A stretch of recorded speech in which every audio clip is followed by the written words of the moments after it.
안녕하세요. 저는 서울에 살고 있는 중년의 여성입니다. 이렇게 글을 쓰게 된 데에는 각자의 이유가 있겠지만 저는 시댁 이야기를 전하고 싶어서 글을 쓰게 되었습니다. 여러분이 지내고 계시는 10월드는 어떠신가요? 제가 겪어온 10월드는 만만치도 않았고 순순치도 않았습니다. 한마디로 유별나고 피곤하고 지치는 10월드였죠. 꽤 괜찮다고 생각했던 남편과 정반대의 시댁 식구들. 저는 이런 상황들을 결혼 도장을 찍고야 알게 되었습니다. 남편은 여우같이 어떤 내색 하나 없이 가족들이 다 평범하고 화목하다는 듯이 이야기를 했었는데 말이죠. 시댁은 왜 이렇게 저희들에게 시련을 안겨주는 걸까요? 곰곰이 생각을 한 지가 벌써 10년이 넘는데도 아직 답을 찾지 못했습니다. 혹시 답을 아시는 분이 계시다면 저에게 꼭 알려주시길 바랍니다. 제가 이런 상황이 펼쳐질지 처음부터 알았더라면 같은 선택을 하며 남편과 결혼을 했을까요? 저는 아닐 것 같습니다. 다른 선택을 했을 것만 같습니다. 그래서 저와 같은 결정을 내리지 말아달라는 부탁과도 같은 오늘의 사연입니다. 모두들 공감해 주시며 즐겁게 들어주시면 감사하겠습니다. 제 남편은 작은 중소기업에서 일을 시작했습니다. 저는 남편이 다니고 있던 회사에서 남편보다 조금 늦게 입사하게 되어 회사 격리일을 했었죠. 저와 제 남편 모두 20대 초반부터 쭉 성실하게 일만 해왔습니다. 각자 이전에 이성을 만났던 연애 경험도 적었더라고요. 그랬던 저희 둘을 모두 알고 있던 회사 사람이 중간 다리를 놓아줬습니다. 그렇게 저희 둘은 처음으로 만남을 가지게 되었습니다. 사실 그렇게 만나서 결혼까지 하겠어? 하는 마음으로 가볍게 나갔던 자리였는데 어떻게 사람 관계라는 게 정말 한 치 앞도 알 수 없는 것 같습니다. 그렇게 부담스럽지 않은 마음으로 나가게 된 자리에서 미래를 약속하는 남편을 만나게 될 것이라고는 상상도 하지 못했기 때문이에요. 서로 큰 기대가 없이 회사 사람의 부탁으로 나갔던 자리에서 의외의 호감을 가지게 된 저희 둘은 그 다음 식사 자리를 약속하고 헤어지게 됐습니다. 그렇게 저희는 연애라고 하기에는 너무도 짧았던 몇 번의 만남과 데이트라고 하기에는 너무 소박했던 식사 자리를 가지며 서로에 대해 알아가게 되었죠. 대화를 나누어 볼수록 남편은 지극히 평범한 가정에서 살아온 사람이었어요. 제가 당시에 20대밖에 되지 않긴 했었지만 평범하게 사는 것이 어떤 것보다 제일 어렵다는 생각이 들었었기 때문에 몇 번 만나면서 평범한 환경에 적당한 벌이, 남들 보기에 멀끔한 인상을 가진 사람이라는 것이 저에게는 메리트 있게 느껴졌습니다. 괜찮은 사람이라는 생각이 들었던 것이죠. 남편도 무던하면서도 쾌활한 제 성격이 마음에 들었다고 했습니다. 남편이 하는 어떤 이야기에도 방긋방긋 잘 웃어주는 사람이어서 특히나 좋았다는 이야기를 자주 했습니다. 그렇게 저희는 몇 번의 만남 후에 빠르게 상견례를 했어요. 저도 남편 쪽도 크게 미룰 것은 아니라는 의견이었던지라 생각보다 속전속결로 이루어지는 상황이 차라리 좋았네요. 어떤 일이 있을지라도 서로를 믿고 가정을 꾸려가자는 일념하에 어렵사리 모아온 적금도 깨서 저희 둘이 모은 자금으로 결혼식을 올리게 되었습니다. 정말 뿌듯했죠. 그리고 양가 부모님도 참 저희를 기특하고 대견하게 여기셨습니다. 우리가 모은 돈으로 결혼식을 올릴 수 있다는 것이 얼마나 뿌듯한 일인지 모르겠어. 내 주변 친구들만 봐도 각자 부모님께 손을 벌리는 일이 다반사더라고. 우리는 우리 힘으로 처음부터 해낸 거니까 정말 끝까지 잘 살아봐요. 그리고 적금은 아깝게 깨긴 했지만 이제 결혼하고 신혼생활하면서 다시 빠듯하게 모으면 될 테니 너무 걱정 말자고요. 그래. 그렇게 하자. 정인이 네가 그렇게 알뜰살뜰하게 지내온 줄 몰랐어. 정말 네 덕이 크지. 고마워. 우리 힘으로 이렇게 식을 올릴 수 있을 거라 생각도 못했는데 너에게 감사하지. 나랑 결혼해줘서 고마워, 정윤아. 네, 그렇습니다. 적금도 남편보다 제가 더 많이 모았고 그 아까운 적금을 깨서 결혼 자금으로 다 털어서 썼던 것이죠. 저는 아깝다는 생각은 전혀 하지 않았습니다. 돈이야 모으면 금방 모을 수 있고 행복한 우리 가정이 최우선이었기 때문이죠. 하지만 저희 부부에게 가장 큰 산은 결혼식이 아니었죠. 지금도 그렇지만 신혼부부에게 가장 난제는 집을 구하는 것이라는 것에 모두 동의하실 것이라 생각해요. 저희 둘이 함께 다니던 회사가 서울에 위치해 있어서 최대한 서울에 있는 집을 구하고 싶었어요. 하지만 부동산을 몇 번을 돌아보고 발품을 팔아도 도저히 서울에서 집을 구하는 것은 어려운 일이더군요. 그래서 저희 수중에 있는 돈으로 가능한 곳을 찾다 경기도 지역으로 빠지게 되었습니다. 아, 여보, 어떡해요. 진짜 결혼식은 어떻게 올린다 해도 집이 도저히 안 구해지네. 집이 많아도 우리가 살 집은 없다는 것이 너무 슬퍼요. 어떻게 하는 게 좋을까요? 그래도 서울에서 집을 얻고 싶긴 한데 나중에 애들 교육도 그렇고. 고민이 많이 되기는 하지만 어떻게 생각해도 서울권 내에서 집을 구하기는 어려울 것 같고. 그렇지? 그러면 차라리 우리 집 근처는 어때? 경기도권인데 서울까지 올라오는데 지하철로 30분도 안 걸려. 그리고 혹시 나중에라도 우리가 돈 모으면 언제든 서울로 이사 갈 수도 있는 거니까 이게 제일 합리적인 방법일 것 같은데? 그렇게 저희는 시댁에서 가까운 곳으로 신혼집을 차리게 되었어요. 사실 조금 걱정도 되기도 했습니다. 저를 잘 아는 친정 언니들도 그렇게 시댁 식구들이랑 가까이 지내는 것이 괜찮겠냐고 저를 걱정하며 만류하기도 했죠. 하지만 시댁에서는 가까운 곳에 집을 얻었다고 잘했다고 기특하다며 도와주신 자금이 있었기 때문에 제가 불편할 것 같다는 이유로 그저 계획을 틀어버릴 수도 없었던 상황이었습니다. 아이고, 우리 새아가 예뻐라 예뻐. 어떻게 신혼집을 이쪽에다 구할 생각을 다 했대? 그래, 요즘 애들은 시댁이랑 떨어지려고 그렇게 난리라던데 우리 새아가는 얼마나 착해. 누가 먼저 말하지 않아도 이렇게 시댁 식구들이랑 잘 지내고 모실 생각도 하고 정말 대견해 며느라가. 그렇게 저희 부부는 평탄하게 신혼집을 구하고 평범하게 결혼식을 올릴 수 있었어요. 가정을 꾸리면서 행복하게 펼쳐질 우리 가정에 대한 상상을 하며 지냈던 시간이었습니다.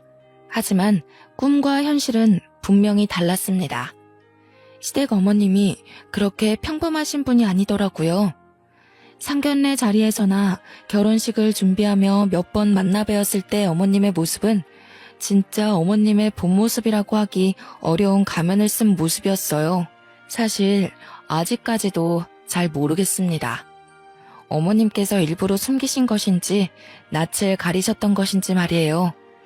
우선 어머님은 말씀이 굉장히 강하신 분이었습니다. 억세고 드센 말씀을 아무렇지 않게 하시곤 했어요.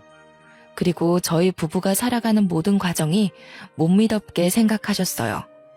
저희 가정에 참견하시는 정도가 정말 도를 지나치다 못해 선이 없었습니다. 저는 우선 집에서 막내로 살아왔기 때문에 밥을 하거나 반찬을 다양하게 만들어 본 경험이 적었어요. 신혼 초에 그래도 남편 맛있게 밥을 지어주겠다며 요리 학원을 다니기도 했었지만 그 사실을 알게 된 어머님께서 도대체 음식을 돈 주고 배우면 얼마나 배운다고 당장 그만두고 CME 둬서 뭐하냐는 이야기로 혼을 내셔서 바로 그만두고 그날 이후로 어머님께 직접 요리를 배우고 있었습니다. 아니, 얘는 돈 아까운 줄도 모르고 음식 그 몇 개 만든다고 그걸 돈 주고 배우니? 참 요즘 젊은 애들 생각도 짧지. 얘, 그 돈 있으면 우리 옷이라도 하나 사다 줘라. 그 요리학원 그렇게 비싸다던데 며느라가 금전적으로 여유가 좀 있나 보다. 힘든 줄 알았는데 아니었네. 우리 아들만 고생하고 밥 못 먹고 사는 건 아니었나 싶기도 하고. 사실 저도 남편과 함께 출퇴근을 하고 있는데 퇴근 후에 따로 시댁을 찾아가서 어머님께 요리를 배우고 그날 만든 음식을 그대로 싸서 저희 집으로 가져가는 것 정말 쉽지 않았습니다. 게다가 어머님께서는 아들내미 밥 먹이는 거 식지 않게 따뜻하게 먹여야 한다면서 꼭 저를 그렇게 닥달하시고 굼뜨다고 빨리빨리 챙겨서 어서 가라 이야기를 하시곤 했어요. 저도 이 집의 식구가 된 건데 아들만 챙기시는 어머님. 마음이 울적했지만 남편을 생각해 주시는 마음은 한편으로는 감사했고 어머님도 피곤하실 텐데 제가 요리하는 것을 알려주시는 것도 감사한 마음도 있었기 때문에 그냥 그러려니 넘어가려 노력했답니다. 또 한 번은 제가 빨래를 집안에 널어두고 출근을 했었는데 집에 돌아와 보니 널어둔 빨래가 사라졌지 뭐예요. 이게 뭐지? 도둑이 든 건가? 싶은 마음에 너무 놀라서 남편을 붙잡고 큰일 났다, 도둑이 들었나 보다 이야기를 하며 집을 차근차근 봤는데 없어진 것은 오직 빨랫감이었습니다. 이게 뭔가 싶어서 설마 하는 마음에 옥상으로 향했네요. 저희 빨랫감들이 다 옥상에 다시 널려 있었던 것입니다. 너무 충격을 받은 저는 이게 무슨 상황인가 싶어서 넋을 놓고 있었는데 생각해보니 저희 집 열쇠를 가진 사람은 저와 남편뿐이었습니다. 남편에게 혹시 몰라 이야기를 했어요. 여보, 나는 다른 사람한테 열쇠 준 적 없는데 당신 혹시 다른 사람한테 열쇠 준 적 있어요? 그게 미리 말했어야 하는 건데. 남편이 그렇게 뜸을 들이며 하는 말이 더 가관이었습니다. 시댁 어머님께 열쇠를 카피해서 넘겨드렸다는 거예요. 그것도 제 의사도 묻지 않고 그냥 그렇게 넘겨드렸다는 사실이 참 놀랍고 기가 찼습니다. 아니 여보, 그게 무슨 소리야? 나한테 그런 이야기 한 적 없잖아. 그게 어쩌다가 그렇게 되어버렸네. 엄마가 우리 집 살림 좀 도와주겠다잖아. 도와주시겠다는 것을 싫다고 거절할 수도 없고 당신한테 말했다가는 당신이 팔짝 뛰면서 싫어할 게 뻔하고. 아니, 그렇다고 해도 나한테 아무 이야기도 없이 그렇게 마음대로 할 일이야 그게? 집 열쇠를 드리는 게?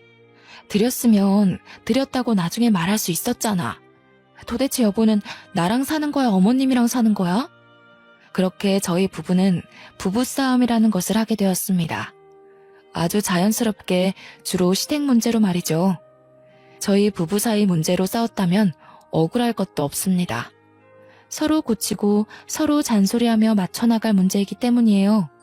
하지만 예상치 못했던 시어머니의 참견은 끝이 없었어요. 가장 이해하기 어려웠던 사건을 소개해드리려 해요.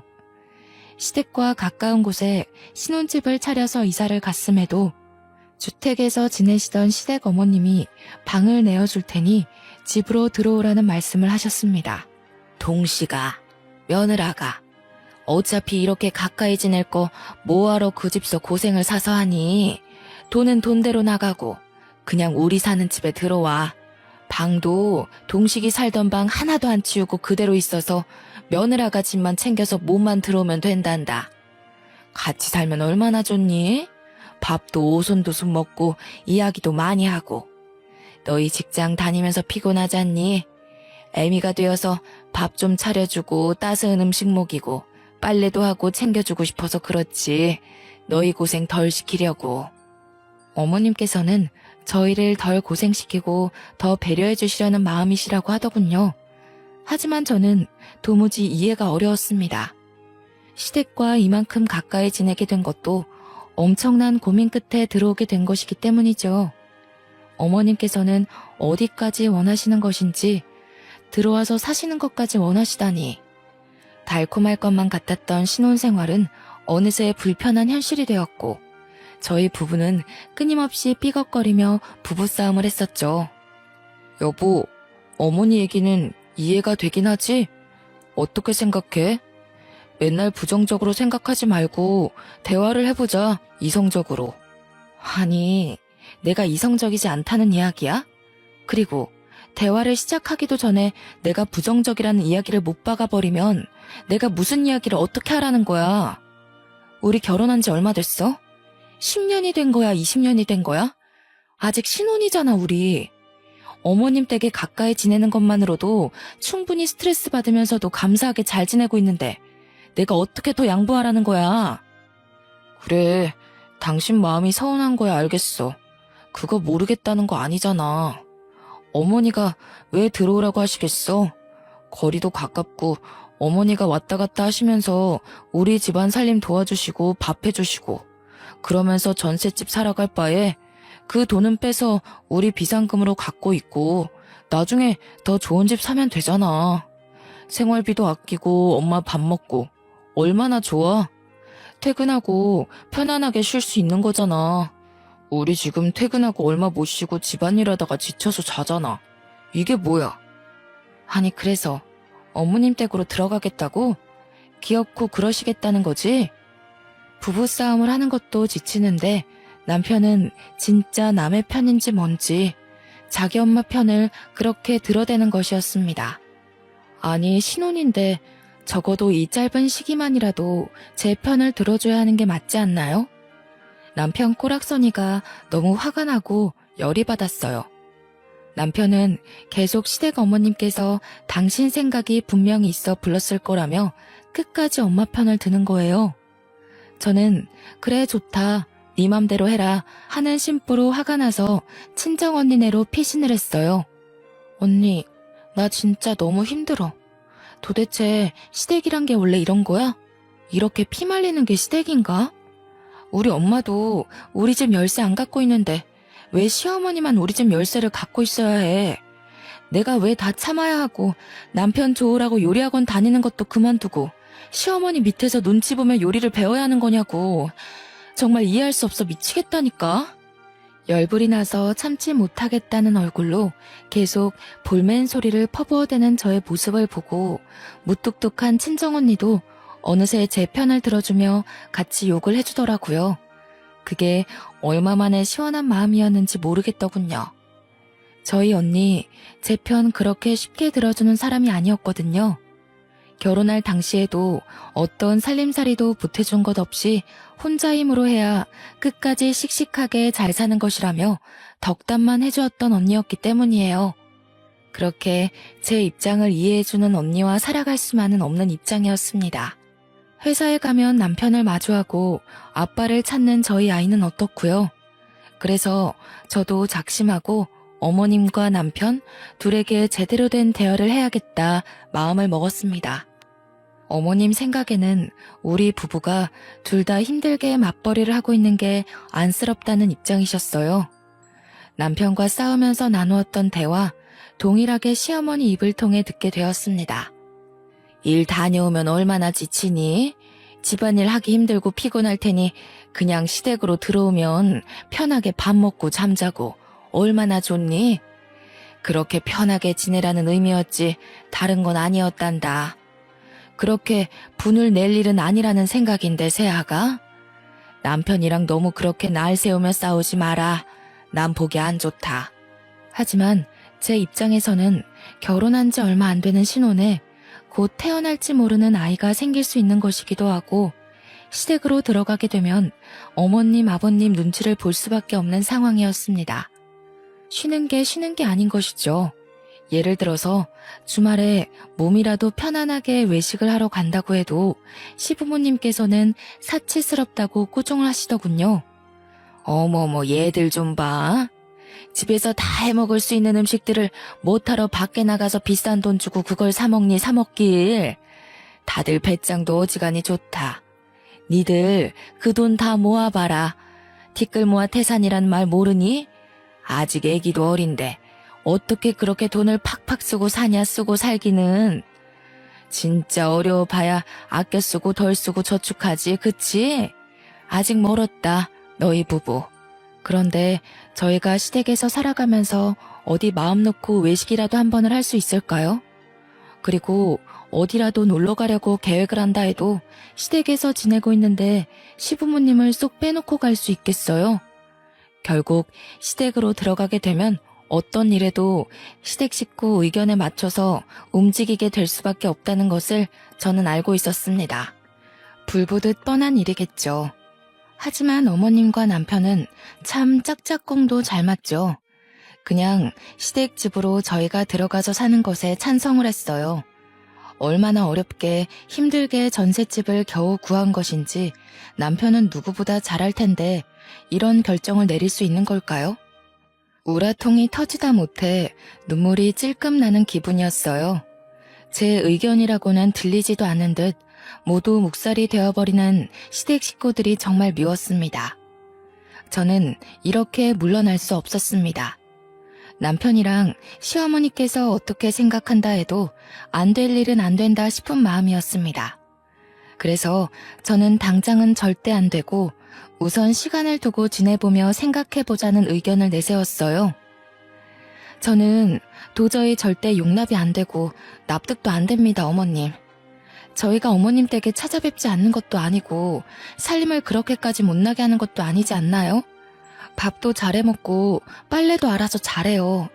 저희가 알지 못하는 어머님의 완고한 기준이 있으시다는 거 잘 알겠어요. 그렇지만 저희 부부는 저희 두 명이서 해결해야 하는 문제라고 생각해요. 어머님 댁으로 들어간다고 해서 피곤했던 게 안 피곤해지고 치우던 걸 안 치운다는 것은 말이 안 되는 것 같습니다. 어머님, 안 됩니다. 저는 당장엔 절대 못 들어갑니다. 같이 가야 하는 제가 이렇게 완강하게 반대 입장을 보이니 남편도 시어머니도 주춤하는 모습이 있었습니다. 제가 여태 한 번도 이렇게 강하게 시어머니께 반대 의견을 보였던 적이 없었기 때문이었겠죠. 그렇게 다행히도 제 뜻대로 시댁과 가까운 문제의 신혼집에서 생활을 몇 년간은 이어갈 수 있었어요. 바로 아이가 생겼기 때문입니다. 아이를 임신하고 출산하는 과정에서는 시부모님도 어쩌지 못하시고 이사와라 들어와라 같이 살자는 말씀이 전혀 없으시더군요. 저는 아이를 무사히 출산했습니다. 그리고 아이가 커가는 모습에 까르르 웃어주는 그 얼굴에 그간 받아왔던 스트레스도 단번에 풀렸어요. 저는 그렇게 아이를 바라보며 행복하게 살아갈 수 있을 거라 생각했었죠. 하지만 그렇게 강했던 어머님은 어디 가신 것이 아니었습니다. 어머님 친구분 중에 한 분이 다단계를 하신다는 것은 익히 들어와서 알고 있었던 사실이었습니다. 어머님과 굉장히 친했던 친구분이었는데 그 길로 빠졌다며 뒷이야기를 많이도 하셨기 때문에 알고 있었어요. 에이구, 그 바보 같은 순자. 나랑 국민학교 같이 다닐 때부터 그렇게 바보 같은 구석이 있었는데 나 이럴 줄 알았다니까. 다단계 빠졌다는 얘기는 애초에 했었지? 그래, 그거 말고 또 하나 더 시작했다네.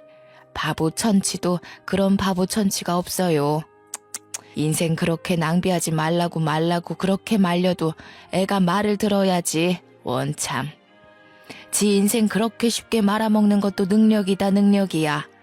난 그냥 손들라고. 순자, 내가 아무리 뭐라 해도 안 들어. 그렇게 순자라는 친구분 욕을 많이 하셨던 시어머니셨죠. 하지만 한순간 태도가 180도 바뀌시더라고요. 사람이 그럴 수 있나 싶을 정도였습니다. 어머님이 어느 순간 다단계에 빠지셨던 것이었습니다. 친구분 중에 순자라고 하시는 분이 새로 시작했다고 하는 그 사업에 같이 뛰어드셨던 것이었습니다. 하지만 어머님께서는 그 일이 다단계라는 사실을 전혀 인식하지 못하셨죠. 아니, 내가 그렇게 순자 욕을 했었는데 내가 미쳤었지. 순자 좋은 일 하고 있더라고. 무슨 사회공헌? 그런 것도 하고 돈을 겁나게 쓸어 모으던데 알고 보니 누이 좋고 매부 좋은 그런 일을 하고 있더라고. 나도 돈 벌고 순자도 돈 벌고 같이 돈 벌고 같이 부자 되는 그런 일이었어. 진짜 내가 멍청했지. 나쁠 게 하나 없는 괜찮은 일이었는데 이제야 시작하다니 아이고 아까워라. 이런 말씀을 하시면서 은근히 투자에 대해 말씀을 하시는 것이었습니다. 시작은 이미 하셨는데 더 나은 투자를 받아서 파일을 키우고 제대로 해보고 싶으시다는 것이었습니다. 그러면서도 저희 부부에게 투자금을 조금만 빌려달라고 하시는 거예요. 저는 당연히 결사반대했습니다. 어머님께 그런 식으로 말씀드리면 안 되는 것은 알고 있었지만 직설적으로 다단계에 대해 안 좋은 이야기를 직접 말씀드렸고요. 어머님, 지금 무슨 일을 하고 계신지 알고 계세요? 그 좋다는 거 다단계예요, 다단계. 다 허울만 좋은 사업이지 다단계라고요, 어머니. 어머님 친구분이 다단계 하신다고 그렇게 욕하시고 미워하고 걱정하셨던 건 생각 안 나세요? 그런데 어떻게 이렇게 갑자기 투자까지 위험하게 하시면서 다단계를 해보시겠다는 거예요? 정신 차리세요, 어머님. 진짜 저희 집안 다 말아먹으면 어머님께서 책임지실 수 있으세요? 있는 재산 없는 재산 다 눈앞에서 한순간에 사라질 수 있는 심각한 일이에요, 어머니. 진짜 그만하셔야 해요. 저는 남편에게도 호소를 했어요. 어머니께서 다단계에 빠지신 것 같으니 어서 그만두시라고 해야 한다고 말이죠.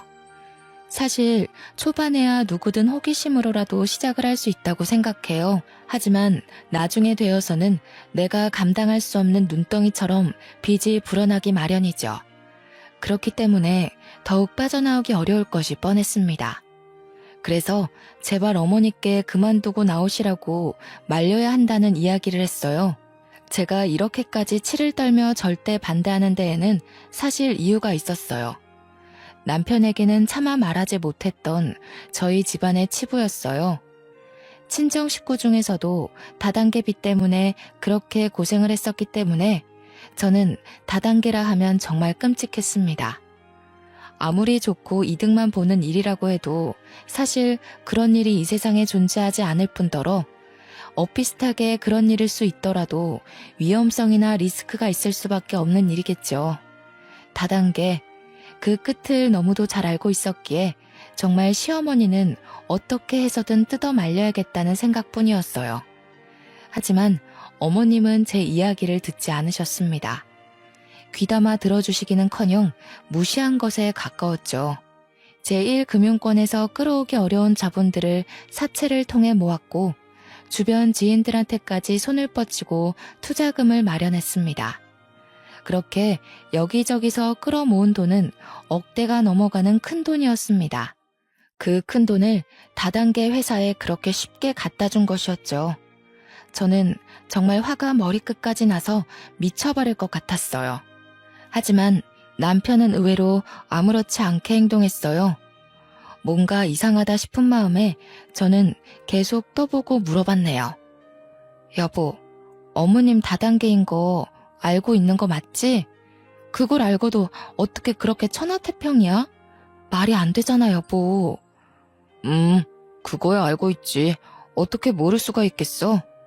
그거야 그런데 내가 침착한 게 뭐가 문제 있는 건지는 모르겠네. 아니 여보, 어머님 다단계 더 깊게 하시기 전에 뜯어 말려야 할 거 아니야. 나만 마음 급하고 미칠 것 같은 거야? 이러다가 시댁 어르신들 살고 계시는 집도 날아간다니까? 다단계 그렇게 쉽게 볼 일 아니라고 정말로. 아무것도 아니라는 태평한 태도를 문제 삼으며 뭐 어머님이랑 둘이 비밀스러운 이야기가 오고 간 건 아니냐고, 도대체 내가 알지 못하는 뭐가 있는 건지 똑바로 말하라고 남편을 쪼아댔어요. 끊임없는 추궁 끝에 나온 이야기는 더욱 충격적이었죠. 사실 어머니께서 남편에게 조금만 도와달라고 손을 뻗으셨고 남편은 수중에 돈이 없었지만 만들어내서라도 빌려드린 것이었습니다. 그것도 아이들 교육자금으로 우리가 차곡차곡 어렵사리 모아온 적금을 깨서 드린 것이었습니다. 진짜 내 남편이 갈 때까지 갔나 싶더라고요. 마마보이여도 이렇게 사리분별 하나도 제대로 못하는 마마보이가 있다니 뚜껑이 열리는 기분이었습니다. 머리에 스팀이 가라앉지를 않았어요. 저희 부부 둘 다 그렇게 벌이가 넉넉하지도 않고 어렵사리 쪼개고 쪼개서 생활비 덜 쓰고 덜 먹으며 미래를 위해 모아온 돈들인데 어떻게 그렇게 쉽게 어머님께 내어드릴 수 있는 걸까요? 아프시거나 급하게 일이 생기신 것도 아니고 이 돈을 시어머니 다단계 투자금에 드리는 것이 최선이었을까요? 저는 도무지 이해할 수 없었어요. 믿기지도 않았습니다. 저는 남편에 대한 신뢰가 와장창 모조리 깨져버렸어요. 어머님이 다단계에 깊게 빠지시면서 끊임없이 돈을 더 필요로 하셨죠. 사채업자로부터 독촉이 심해졌던 것도 그 시기였습니다. 그러다가 저희 부부에게까지도 사채업자가 쫓아와서 돈 갚으라고 난리치는 상황이 벌어지게 되었습니다. 저희 아이들에게만큼은 이런 모습을 정말 보이고 싶지 않았던 것인데 말이죠. 아이들도 상황을 알아버리게 되었고 뭐가 뭔지 알지도 못하면서 싸늘하고 차가운 분위기에 험악한 아저씨들이 소리를 꽥꽥 질러대는 통에 아이들은 그저 자지러지게 울더군요. 제가 걱정을 했던 일이 터지게 되었어요. 결국 사채업자 빚을 감당하지 못하고 시댁 어르신 집이 경매로 넘어가게 된 것이었습니다. 저희 부부를 그렇게 그 집에 들어와서 살라고 하셨는데 그렇게 쉽게 그 집을 넘기게 될 줄은 몰랐습니다. 시댁 쪽도 그렇게 부유하지 못해서 사실 가진 재산이라고는 그 주택 하나였던 것으로 알고 있었는데 그렇게 팔렸으니 정말 시부모님께 남은 거라고는 저희 부부밖에 없었습니다. 다른 자식들은 도대체 뭐하고 있냐 궁금해하실 것 같아서 말씀을 드려볼게요. 저희 남편은 두 형제 중에 첫째입니다. 그래서 시부모님께서 싸고 들고 같이 살기를 원하셨던 것이었고요. 그리고 막내 동생은 대학교를 나오지 않고 노래로 성공하겠다며 배짱이처럼 노래만 부르며 지내는 중입니다. 돈이라는 것을 자기 힘으로 벌어본 경험이라고는 없는 분이었죠. 그렇게 시부모님께 붙어서 생활비 아끼며 살아갔던 것이었습니다. 상황이 이렇기 때문에 시부모님이 기대실 곳이라고는 저희 집뿐이었던 것이죠. 하지만 저희 집이라고 녹록지 않은 상황이었습니다. 우선 모아둔 적금이라고는 이미 남편이 저 몰래 어머니께 가져다 드렸고 살고 있는 집도 전셋집에 겨우 연명하며 살아가고 있었어요. 이런 저희 집임에도 시부모님은 얹혀서 지내실 생각을 하셨습니다. 그리고 도련님도 오갈 데가 없어지게 된 상황이니 저희 집으로 얹혀 사실 생각을 당연히 하셨던 것이었겠지요. 아, 우리 집 이렇게 될 줄은 꿈에도 몰랐네. 저 노래 계속하고 엄마 아빠랑도 지내야 하는데 괜찮으시죠? 같이 집에서 지내는 것. 아이들도 제가 오며 가며 잘 봐드릴 테니 베이비시터는 안 써도 되겠어요. 되려 인심 써주듯 아이를 봐주겠다는 이야기를 하며 봉창 두드리는 소리를 하는 도련님을 보며 속이 더 타들어갔습니다. 저희 집이 그렇게 넓은 집도 아니고 아이들 키우며 겨우 살고 있는 집인데 도련님의 시부모님 두 분까지 들어온다니요. 이게 무슨 상상 초월하는 상황인지 저는 아직까지도 이해가 되지 않더라고요. 이제 정말 이건 아니다. 이렇게는 못 살겠다 생각이 들었습니다. 나를 속이고 다단계 투자금으로 적금을 빼주고 시댁에서는 다단계로 집이 경매에 넘어가고 빚은 왕창 생겨서 저희까지 사채업자에 시달려야 한다뇨. 생각만 해도 너무 끔찍하지 않나요? 우선은 제가 할 수 있는 일을 해봐야겠다 싶어서 별거를 하자고 남편에게 통보를 하고 아이들을 챙겨서 나왔습니다. 그렇게 당당하게 나왔어도 사실 제가 아이를 데리고 갈 수 있는 곳은 거의 없었습니다. 사채업자가 저희가 살고 있는 집, 시댁 어머님 집까지도 다 꿰차고 있었거든요. 여보, 나 더 이상은 한 지붕에서 못 살겠어. 사채업자는 왜 저렇게 끊임없이 끈질기게 구는지 모르겠고 사실 어머님이 사채 쓰신 것부터가 이해가 안 되는데 다단계는 또 계속 하시는 거잖아. 집안을 살려보시겠다 하면서도 다단계를 계속 하시는 것이 정말 말이 된다고 생각해? 이게 무슨 논리야? 당신도 어머니 말에 동의하는 거야? 왜 맨날 엄마 이야기만 하면 말이 없어지는 거야? 벙어리야? 엄마랑은 그렇게 쿵짝이 잘 맞아서 서로 돈도 다 빌려주고 나한테 안 한 얘기도 많잖아. 나 정말 못 살겠어. 당분간 애 데리고 나가서 지낼게. 그런 줄로만 알아.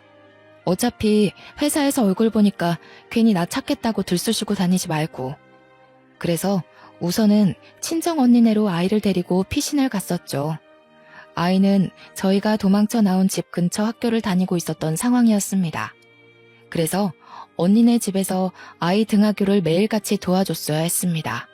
저는 새벽 4시에 일어나서 아이 밥을 챙기고 회사 갈 준비를 해서 아이를 새벽같이 등교시키고 나서야 저도 회사로 출근하는 일정을 몇 달간 반복했습니다. 매일 아침 전철은 또 왜 이렇게 전쟁 같은지요? 아이를 데리고 타기에 숨이 막히고 아이한테도 정말 못할 짓을 하는 것 같아 너무도 미안한 마음이 컸어요.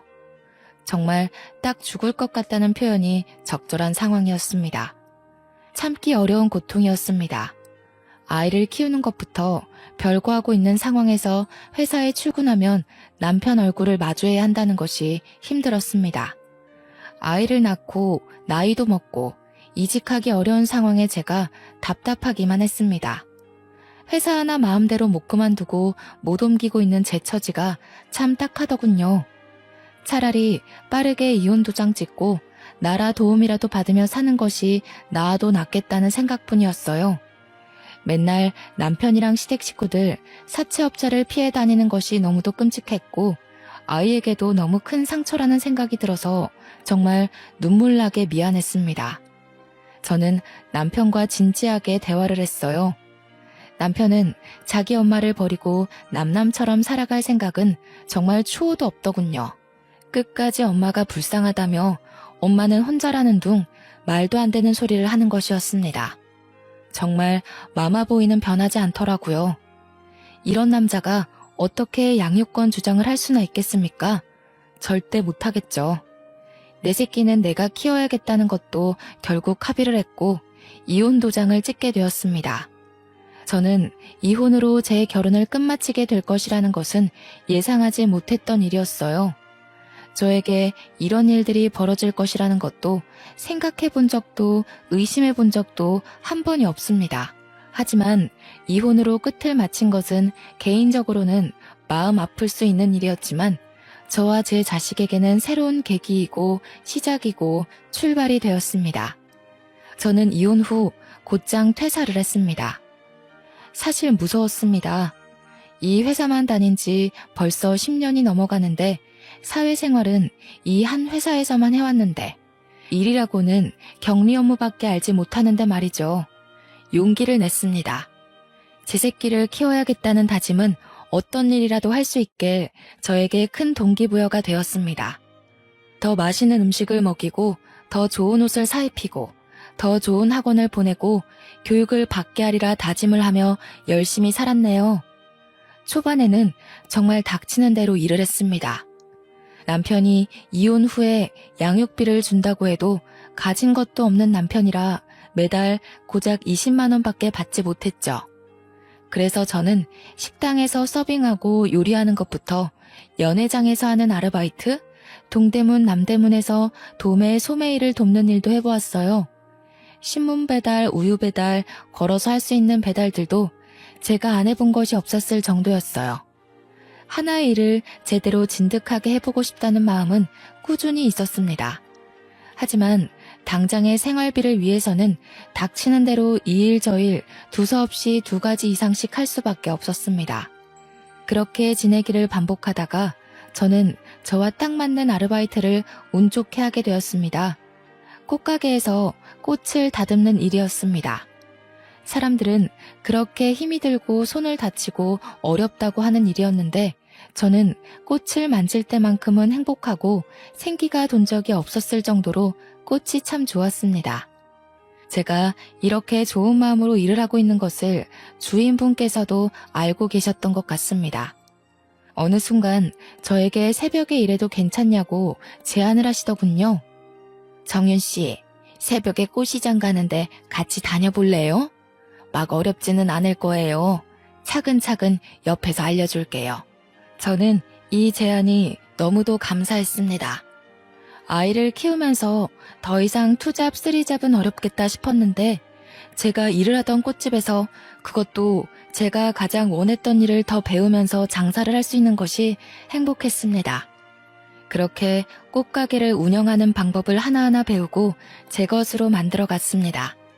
생각보다 꽃을 다루는 것은 섬세하고 예민한 일이어서 아무나 맞지 않는다고 하는데 저는 꽃을 다루는 일이 섬세하고 예민해서 좋았습니다. 제가 다루는 대로 다루어지고 물을 주면 주는 대로 싱싱해지고 어떻게 잎사귀와 줄기를 자르고 어떤 꽃과 어떤 꽃을 곁에 두는지에 따라 분위기가 달라지는 그 성취가 참 좋았습니다. 하지만 안타까운 일이 생겼어요. 의지했던 사장님께서 몸이 편찮아지신 것이었죠. 그렇지만 위기가 기회로 찾아왔습니다. 그 가게를 저에게 인수해 주시겠다는 것이었죠. 그것도 따로 값을 치르지 않고 말이에요. 제가 지극정성으로 가게를 운영하고 아르바이트라고는 하지만 누구보다 열심을 내는 모습과 새벽에 어떤 일이 있어도 늦지 않고 일을 함께 해준 것이 고맙다며 저에게 가게를 맡기시듯 넘기신 것이었습니다. 저는 너무도 얼떨떨하고 몸이 아프신데 이렇게 넘겨주셔도 괜찮나 사장님이 걱정이 되었어요. 하지만 사장님은 이미 노후 자금도 넉넉히 챙겨두셨고 자식들도 자기 밥벌이하고 보험도 꽤 괜찮게 들어둬서 현재로서는 걱정이 크게 없다고 하시더군요. 아껴가며 운영했던 가게가 사라진다면 그게 더 큰 상실감으로 올 것 같다고 가게를 저에게 맡겨주신다는 이야기를 전하셨어요. 그렇게 저는 밤낮 없이 꽃가게 포장과 배달 일까지 했어요. 동네에서 꽤 입소문난 잘나가는 꽃가게 사장님이 되었죠. 백만장자는 아닐지라도 남편과 살며 눈칫밥 먹고 매일 울며 살았던 때보다 지금이 수천 배, 수억 배 행복하고 마음이 편안합니다. 저에게 결혼은 인생에서 정말 생각지 못했던 드라마 속에서만 보던 일들을 직접 겪을 수 있었던 경험치를 쌓을 수 있었습니다. 누군가에게는 축복과 같고 행복 그 자체일 것이라고 생각해요. 그리고 저는 그들을 보며 솔직하게 부러운 마음을 감추기가 어렵더라고요. 저도 행복하고 건강한 결혼 생활을 꿈꿔왔던 사람 중에 하나이기 때문입니다. 하지만 사람을 만나게 된다면 절대 가볍게 생각하지 마시고 천천히 그 사람의 내면까지 꿰뚫어보는 능력을 키워가야 한다고 생각해요. 사람은 결국 본성이 드러나기 때문이죠. 사실 콩깍지가 크게 씌어 있으면 다른 사람들에게는 보이는 점들이 우리에게는 눈 가려 보지 못하기도 해요. 하지만 저희 각자의 미래를 위해서 그리고 나 자신을 다치지 않게 보호하기 위해서라도 꼭 결혼 상대에 대해서는 신중에 신중을 가하는 것이 최고라는 생각이 듭니다. 그리고 저는 결혼 전에 제대로 해보지 못했지만 시댁 식구들과 합도 중요하니 가족들과의 만남도 가져보는 것도 괜찮은 방법 같네요. 모두들 저 같은 마마보이 절대 만나지 마시고 행복하게 꽃길만 걸으세요. 이야기 들어주셔서 감사합니다. 좋은 하루 되세요.